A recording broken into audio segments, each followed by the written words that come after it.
you give energy to this physical world, of course, because the frequencies that make up the physical world are so slow and dense that they appear as physical solid form to us, the way we perceive things. Now, that's fine as far as it goes, and I think that you should probably hang on to that picture for a while.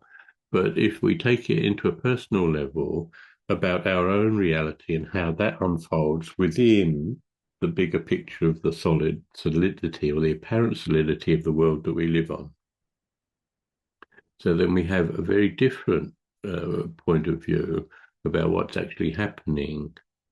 Because if we see then that where we are now, who we believe ourselves to be now, has to be a product of the past.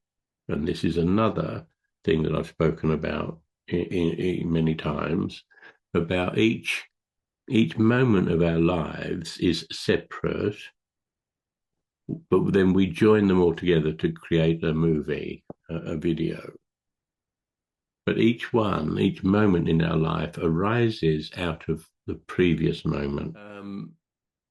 And so we have this idea that life is an ongoing, unfolding reality, but it's really only an ongoing projection that we perpetuate because of association, attachment, identification with the past. So if you go back a few days, you can see that each day, and we'll split it into days to make it a bit easier to understand, each day arises out of the previous day. So that which you gave energy to a week ago shows up on the following day. That which you give energy to a year ago, 10 years ago, 30 years ago, possibly even a lifetime ago. And I'm not going to go down that road because I'm not too sure that I totally believe that. But from a linear point of view, we tend to accept that, there's an ongoing and unfolding process. But that ongoing, and here we go again, something else that we have to take into account, that the ongoing process that we think the time is linear and we are subject to a past, a present, and a future may all be just a part of the illusion of living on the planet in the physical form. We create that illusion to make sense of the world that we live in, but it may not be true. We don't have to spend any time on that at the moment. It's a bit too much for most people to comprehend, me included.